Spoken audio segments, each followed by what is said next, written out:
গীতার গিনিকে বাড়ি ফিরিয়ে নিতে এলো অগ্নিজিৎ মুখার্জি। হ্যাঁ বন্ধুরা, গীতা এলএলবি সিরিয়ালের আজকের পর্বে আমরা দেখতে পাবো কিরণকান্তি বাবুর পাঠানো গুন্ডাটি একজন নার্সকে হাত করে পদ্মর ওষুধ বদলে দেয় এবং একটু পর সে কিরণকান্তি বাবুকে ফোন করে বলে 15 মিনিটের মধ্যে সুখবর পেয়ে যাবেন, পদ্মরানী দাস খালাস হয়ে যাবে। এদিকে পদ্মকে অন্য একটি নার্স সবেমাত্র ওই ওষুধটি ইনজেক্ট করতে যাবে, তখনই সেখানে গীতা এসে বাধা দিয়ে বলে এই ঘরে যা যা ঢুকবে সবটা পরীক্ষা নিরীক্ষা হয়ে ঢোকার কথা, কিন্তু এখানে কোনো গার্ড নেই, পেশেন্টের উপর প্রাণঘাতী হামলা হতে পারে, আপনাদের কোনো দায়িত্ব নেই। উত্তরে নার্সটি বলে আমার দায়িত্ব পেশেন্টকে সুস্থ করে তোলা, তাই আমাকে আমার দায়িত্ব শেখাতে আসবেন না। এই বলে সে আবার ওষুধটা ইনজেক্ট করতে গেলে গীতা তার হাত ধরে বলে কি ওষুধ দিচ্ছেন দেখি। তখন নার্সটি ওষুধটি দেখে নিজেই অবাক হয়ে যায় এবং গীতা বলে এত কড়া পাওয়ারের ওষুধ, এটা দিলে তো পেশেন্ট মারা যেত, আপনাকে এটা কে দিতে বলেছে? উত্তরে নার্সটি বলে আমি জানি না, আমি তো অ্যান্টিবায়োটিক দিতে এসেছিলাম। এই কথা শুনে গীতা থানার বড়বাবুকে ফোন করে পদ্মকে যে ভুল ওষুধ দিয়ে মারার চেষ্টা করা হয়েছে সেটা জানায় এবং তিনি তার দায়িত্ব পালন করেননি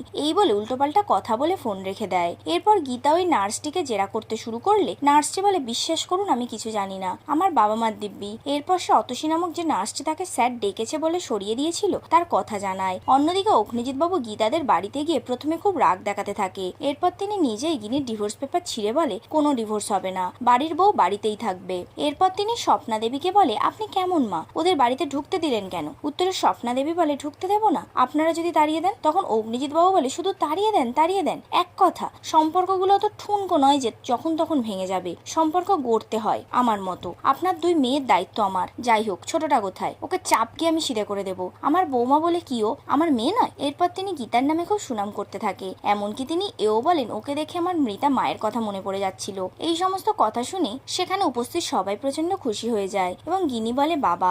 উত্তরে অগ্নিজিৎ বাবু বলে হ্যাঁ বাবা, তোমরা দুজন আমার বাড়িতে মেয়ের মতো থাকবে, ওকে ডাকো, দুজনকে একসঙ্গে নিয়ে যাব, আমি অনেক বাজার করেছি, রান্না বান্না হবে, একসঙ্গে খাবো। এই কথা শুনে খুব খুশি হয়ে বলে ড্যাডি। তখন অগ্নিজিৎ বাবু বলে চুপ কর, তুই একটা ব্যক্তিত্বহীন ছেলে, বউয়ের পাশে রুখে দাঁড়াতে পারিনি, বলতে পারোনি আমি আমার বউয়ের হাত ছাড়বো না? উত্তরে স্বস্তিক বলে আমি তো হাত ছাড়িনি ড্যাডি। তখন অগ্নিজিৎ বাবু বলে হ্যাঁ সেটা ঠিক, তুমি হাত ছাড়নি, কিন্তু তোমার দাদা সে তো হাত ছেড়েছে। এরপর তিনি গিনিকে বলে তোমার কোনো অধিকার বোধ নেই, তুমি বাড়ি থেকে চলে এলে। তখন গিনি বলে আমি কি করবো, আপনি তো বললেন। উত্তরে অগ্নিজিৎ বাবু বলে আমি বললেই তোমাকে চলে আসতে হবে? আমার কথা শেষ কথা নয়, এবার থেকে গীতার কথা শেষ কথা, আজ থেকে ও বাড়িতে গীতা যা বলবে সেটাই হবে। এই সমস্ত কথা শুনে স্বপ্না দেবী বলে বেয়াই আপনি কিন্তু মক্ষম দাবাই দিলেন, শেষ বলে জিতে গেলেন। উত্তরে অগ্নিজিৎ বাবু বলে আমি তো জিতবই, আমি হারি না। এরপর তিনি গীতাকে ফোন করতে করতে বলে ওর হাতের বানানো মাটন ইলিশ পাপা খাবো, খুব সুন্দর বানায়। এই কথা শুনে গিনি বলে বাবা অনেক রাত হয়ে গেছে, আপনি কিন্তু এখন অত খাবেন না। উত্তরে অগ্নিজিৎ বাবু বলে কেন খাবো না, গীতা খুব সুন্দর রান্না করে, ও রান্না করবে আর তুই ওকে অ্যাসিস্ট করবি।